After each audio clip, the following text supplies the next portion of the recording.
এই দুজন ব্যক্তিকে এমন কেউ যিনি কিনা ডেমোক্র্যাটদের খুবই উচ্চ পর্যায়ের কারো সঙ্গে সম্পর্কিত।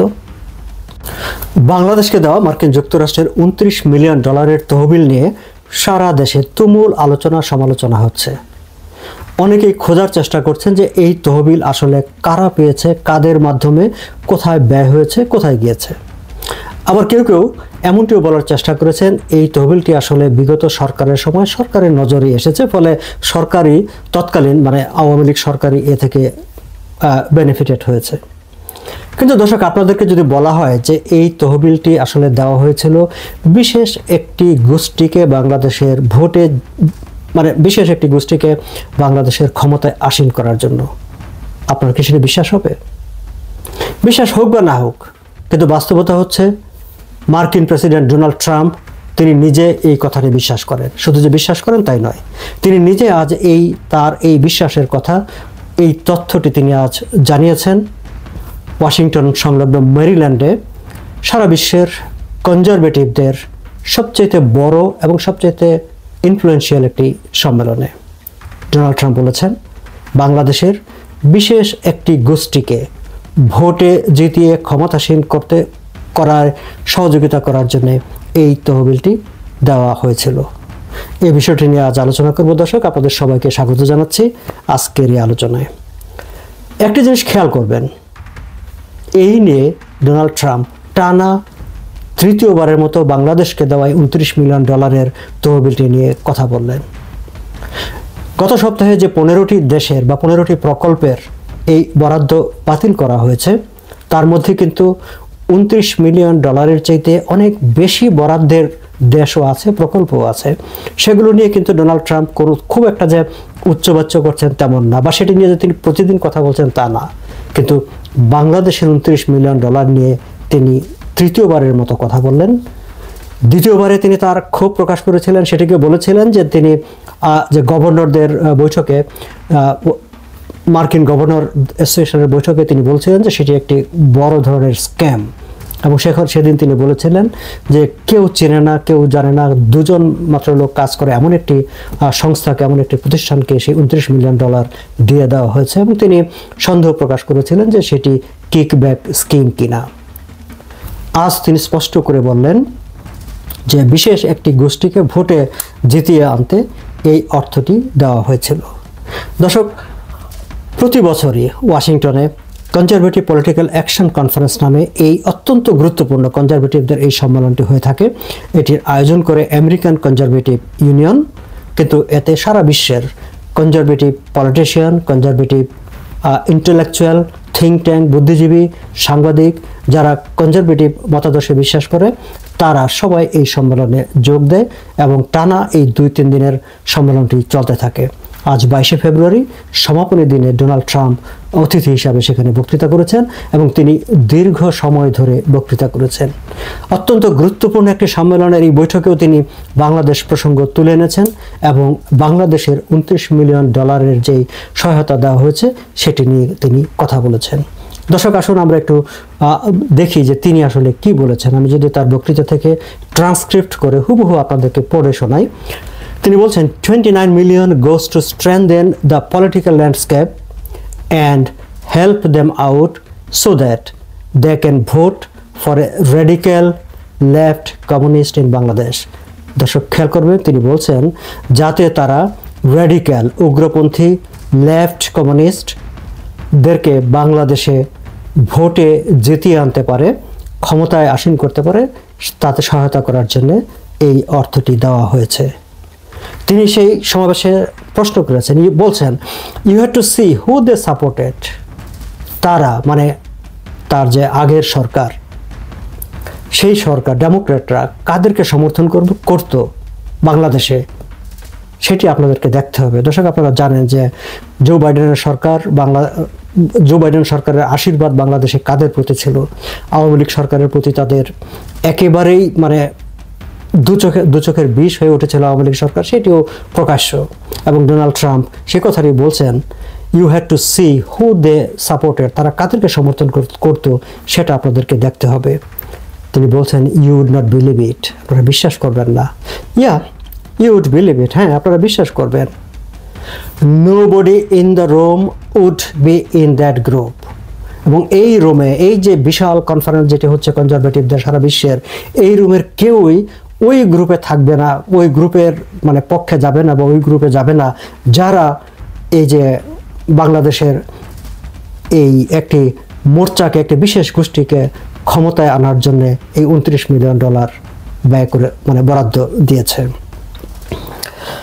দর্শক, এই যে কথাটি তিনি বলছেন যে লেফট, রেডিক্যাল লেফট কমিউনিস্ট, এই বিষয়টি নিয়ে আমার একটা সংশয় জেগেছিল যে তিনি আসলে কাদেরকে বোঝাতে চেয়েছেন এই রেডিক্যাল লেফট অ্যান্ড কমিউনিস্ট বলতে। এবং এটি নিয়ে আমি একটু বোঝার চেষ্টা করেছিলাম। আজকেই সন্ধ্যায় যারা ওয়াশিংটনের রাজনীতি, মার্কিন যুক্তরাষ্ট্রে বিশেষ করে ডোনাল্ড ট্রাম্পের রাজনীতির খোঁজ খবর রাখেন, অ্যানালাইসিস করেন, এমন কয়েকজনের সঙ্গে আমি কথা বলেছি। তারা আমাকে পরামর্শ দিয়েছেন যে ডোনাল্ড ট্রাম্পের এই বক্তব্যটা বুঝতে হলে তোমাকে অবশ্যই মানে ইন্ডিয়ান ন্যারেটিভটাও তোমার একটু মাথায় রাখতে হবে। যে তুমি যদি ইন্ডিয়ান মিডিয়া কিংবা ইন্ডিয়ার থিঙ্ক ট্যাঙ্ক যারা বাংলাদেশের রাজনীতি নিয়ে কথাবার্তা বলে, তারা অলওয়েজ বাংলাদেশের যারা মানে এক্সট্রিমিস্ট ইসলামিস্টদেরকে তারা রেডিক্যাল ফোর্স হিসাবে উল্লেখ করে। ফলে ডোনাল্ড ট্রাম্প আসলে রেডিক্যাল বলতে বাংলাদেশে চরমপন্থী ইসলামিস্টদের এবং তার সাথে যে একটি মানে অতি বামদের যে একটি মোর্চা গড়ে উঠেছে বাংলাদেশে অনেক দিন ধরে, সেই গোষ্ঠীটাকে তারা বোঝাতে চেয়েছেন। ওয়াশিংটনের যারা বিশ্লেষণ করেন, ডোনাল্ড ট্রাম্পের রাজনীতি নিয়ে খোঁজ খবর রাখেন, এমন বেশ কয়েকটি সূত্র আমাকে এও বলেছে যে মূলত এই ফান্ডের ব্যাপারে যারা তদবির করেছেন কিংবা যাদের মাধ্যমে ইউএস এইডের সঙ্গে দেন দরবার হয়েছে, মানে সঙ্গত কারণে বাইডেন প্রশাসনের কর্তা ব্যক্তিরা কোনো ইসলামিস্ট কিংবা উগ্রপন্থী তাদের সঙ্গে সরাসরি কোনো লেনদেনে যাবে না। ফলে মানে বাম, উগ্রবাম কিংবা অতি বাম এমন রাজনৈতিক ভাবাদর্শের সঙ্গে সম্পৃক্ততা আছে বা সংশ্লিষ্ট কিংবা লেফটিস্ট হিসাবে পরিচিত এমন অ্যাক্টিভিস্ট যারা, তাদের পরিচালিত সংস্থার মাধ্যমে কিংবা তাদের মাধ্যমে এই অর্থটি বাংলাদেশে গিয়েছে। কিন্তু লক্ষ্য ছিল একটি উগ্রপন্থী বাম কমিউনিস্ট এরকম একটি মোর্চাকে বাংলাদেশে ভোটে জিতিয়ে এনে ক্ষমতায় আসীন করা, যেটি এখন ডোনাল্ড ট্রাম্প বলছেন। দর্শক, আমরা যদি বৃহস্পতিবারে ডোনাল্ড ট্রাম্পের বক্তৃতাটার দিকে আবার একটু ফিরে যাই, গভর্নর অ্যাসোসিয়েশনের বক্তৃতায় তিনি যে কথাটি বলছিলেন যে 2 জন মাত্র ব্যক্তি কাজ করে এমন একটি প্রতিষ্ঠানকে $29 মিলিয়ন দিয়ে দেওয়া হয়েছে যাদেরকে কেউ চিনে না। সেটি নিয়ে আমি জানি যে আপনারা অনেককে সন্দেহ করার চেষ্টা করছেন, অনেককে অনেক রকম কথাবার্তা বলার চেষ্টা করেছেন। কিন্তু আমার কাছে মনে হয়েছে বা আমি যাদের সঙ্গে ওয়াশিংটনের রাজনৈতিক সূত্রগুলো যাদের সঙ্গে আমার কথাবার্তা হয়, তাদের ধারণা হচ্ছে, তাদের ভাষ্য হচ্ছে যে বাংলাদেশের বিষয়টি নিয়ে ডোনাল্ড ট্রাম্পের বিশেষ একটি আগ্রহ তৈরি হয়েছে বা তিনি বিশেষ মনোযোগ দিচ্ছেন এবং ইতিমধ্যে তার কাছে এমন কিছু তথ্য আছে যে তথ্যগুলো তাকে আসলে বেশ ক্ষুব্ধ করেছে। আপনি যদি আমাকে ঠিক এইভাবেই বলা হয়েছে যে আপনি যদি তার গভর্নর অ্যাসোসিয়েশনের বক্তৃতায় তার বডি ল্যাঙ্গুয়েজ, ফেসিয়াল এক্সপ্রেশন দেখবেন যে হি ওয়াজ সো মাচ ফিউরিয়াস। এই বাংলাদেশের প্রসঙ্গটা কথা বলার সময় সে অনেকটা ক্ষিপ্ত হয়ে উঠেছিল এবং এ থেকে মনে হতে পারে যে এমন কোনো তথ্য তার কাছে আছে যে তথ্যগুলো তাকে ক্ষুব্ধ করেছে এবং ইট ইজ কোয়াইট নর্মাল বা এটি আশা করতে পারেন যে সে হয়তো এই বাংলাদেশের $29 মিলিয়ন নিয়ে সে আরও ফার্দার ইনভেস্টিগেশনের দিকে যেতে পারে। দর্শক, এই প্রসঙ্গে নরেন্দ্র মোদীর সঙ্গে ডোনাল্ড ট্রাম্পের যে বৈঠকটি হয়েছিল সেই বৈঠকের প্রসঙ্গটি আবার আলোচনায় আনতে হয় এই কারণে যে আপনারা যদি একটু খেয়াল করেন যে এখানে আজ তিনি উগ্রপন্থীদের কথা, বাংলাদেশে উগ্রপন্থীদের ভোটে জিতিয়ে আনার কথা বলছেন ডোনাল্ড ট্রাম্প। নরেন্দ্র মোদীর সঙ্গে ডোনাল্ড ট্রাম্পের বৈঠকের পর আপনারা যদি একটু ইন্ডিয়ান টোনটাকে একটু খেয়াল করেন, ইন্ডিয়ান গভর্নমেন্ট বলি বা তাদের ভয়েসটার দিকে যদি আমরা তাকাই, তাদের কিন্তু কথাবার্তার ধরনটা একটু চেঞ্জ হয়ে গেছে। তারা একটু লিটল বিট আমার কাছে মনে হয়েছে যে ইন্ডিয়ানরা এখন একটু অ্যাগ্রেসিভ টোনে কথাবার্তা বলছে। আপনাদের নিশ্চয়ই খেয়াল আছে যে গত 2-1 দিন আগেই ভারতীয় সেনাবাহিনী প্রধান সেখানে সাংবাদিকদের সঙ্গে কথাবার্তা বলার সময় বেশ কিছু কথাবার্তা তিনি বলেছেন এবং তিনি এটিও বলেছেন যে বাংলাদেশ যদি সন্ত্রাসবাদকে একেবারে স্বাভাবিকতা হিসাবে নেয় সেটি ঠিক হবে না। একই সঙ্গে পাকিস্তানের সেনাবাহিনীর সদস্যদের বাংলাদেশে সফর, সেটি নিয়েও তারা তাদের আপত্তির কথা জানিয়েছেন। বিভিন্ন উপদেষ্টারা বিভিন্ন সময়ে যেসব কথাবার্তা বলেছেন সেগুলো তাদের নজরে আছে, বিবেচনায় আছে, সেটি বলেছেন। কিন্তু সবচেয়ে গুরুত্বপূর্ণ যে কথাটি বলেছেন যে তারা বলছেন যে সার্ক কেন কার্যকর হয়নি সেটি সবাই জানে।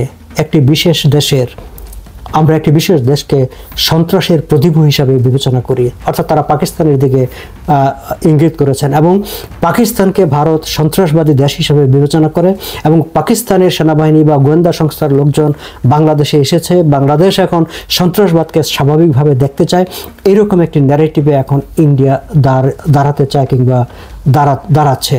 সেটি আমার কাছে মনে হয়েছে যে ইন্ডিয়ান সেনাবাহিনী প্রধানের যে বক্তব্যটি, সেই বক্তব্যের পরে এটি নিয়ে আলাদা করে বিস্তারিত আলাপ আলোচনা করা যায়। তবে এর সঙ্গে আমি একটু মিলিয়ে দিতে চাই যে নরেন্দ্র মোদী এবং ডোনাল্ড ট্রাম্পের বৈঠকে তাদের যে যৌথ ঘোষণাটি ছিল সেখানে কিন্তু একটি কথা ছিল যে তারা এক্সট্রিমিস্ট ইসলামিস্টদের বিরুদ্ধে যৌথভাবে কাজ করবে, চরমপন্থী ইসলামী সন্ত্রাসবাদের বিরুদ্ধে যৌথভাবে কাজ করবে, এমন একটি বক্তব্য সেই সময় দেওয়া হয়েছিল। আবার FBI এর ডিরেক্টর হিসাবে যিনি নিয়োগ পেয়েছেন ইন্ডিয়ান অরিজিনের, যিনি মাত্র কালই বোধহয় তার নিয়োগ চূড়ান্ত হলো এবং প্রথম বক্তৃতাতেই তিনি একটি কথা বলেছেন যে বিশ্বের যে কোনো স্থান থেকে তিনি মানে এক্সট্রিমিস্ট ইসলামিস্টদের তিনি ধরে নিয়ে আসবেন। দর্শক একটু খেয়াল করবেন যে ডোনাল্ড ট্রাম্পের ইসলামিস্ট এক্সট্রিমিস্টদের বিরুদ্ধে কঠোর অবস্থান, তার FBI এর ডিরেক্টরের কঠোর বক্তব্য এবং ইন্ডিয়ার এখনকার যে ন্যারেটিভ যে বাংলাদেশ মানে সন্ত্রাসবাদকে স্বাভাবিক হিসাবে দেখতে চাইছে এবং পাকিস্তানের সঙ্গে ট্যাগ করে দিতে চাইছে, এই সব কিছুর কিন্তু একটা যোগসূত্র আছে কিংবা একটা যোগসূত্র কিন্তু মেলানো যায়। এবং তার সঙ্গে যদি এই যে $29 মিলিয়ন নিয়ে ডোনাল্ড ট্রাম্পের হঠাৎ আগ্রহী হয়ে ফেলা, তারও একটা যোগসূত্র থাকে। তবে ওয়াশিংটনের বিশ্লেষকরা আরও একটি বিষয় ইঙ্গিত করেছেন, যেটি হচ্ছে তিনি বিষয়টি তাদের ভাষ্য যে যদিও ডোনাল্ড ট্রাম্প বলেছেন যে 2 জন মাত্র ব্যক্তি কাজ করে এমন একটি প্রতিষ্ঠানকে এই অর্থ দেওয়া হয়েছে, তার মানে হচ্ছে যে এই 2 জন ব্যক্তিকে এমন কেউ যিনি কিনা ডেমোক্র্যাটদের খুবই উচ্চ পর্যায়ের কারো সঙ্গে সম্পর্কিত এবং কারো যারা চেনা নাই জানা নাই, কেউ নাম জানে না, এমন 2 জন ব্যক্তির একটি প্রতিষ্ঠানকে $29 মিলিয়ন দিয়ে দেওয়া হয়েছে। নিশ্চয়ই কারো রিকমেন্ডেশন ছিল। সেই রিকমেন্ডেশনটা কাদের? সেটা কি ডেমোক্র্যাটদের বিশেষ ক্ষমতাশালী কেউ? তারা বলছেন যে ডোনাল্ড ট্রাম্প হয়তোবা সেই দিকে নজর দেবেন, সেটা খোঁজার চেষ্টা করবেন এবং সেটি খুঁজতে গেলে দেখা এমন হতে পারে যে ডোনাল্ড ট্রাম্পের প্রবল প্রতিদ্বন্দ্বী, তার সঙ্গে খুবই বৈরিতা আছে এমন কোনো মার্কিন যুক্তরাষ্ট্রের খুবই নামকরা প্রভাবশালী কোনো সাবেক রাজনীতিক কিংবা কারো নাম জড়িয়ে যেতে পারে, যার সঙ্গে বাংলাদেশের বিশেষ প্রভাবশালী কিংবা কারো ব্যক্তিগত বন্ধুতা আছে বলে ধারণা করা হয়। দর্শক, এই বিষয়টি ধারণা করা হচ্ছে যে ডোনাল্ড ট্রাম্প আরও বেশি ফার্দার ইনভেস্টিগেশনে যাবেন এবং তিনি যদি সেটি ইনভেস্টিগেশনের দায়িত্ব FBI-কে দেন, তাহলে যে FBI এর প্রধান, যাকে ডেমোক্র্যাটরা অলমোস্ট জেলে নেওয়ার উপক্রম করেছিল, তিনিও নিশ্চয়ই বিষয়টিকে সেভাবেই দেখবেন।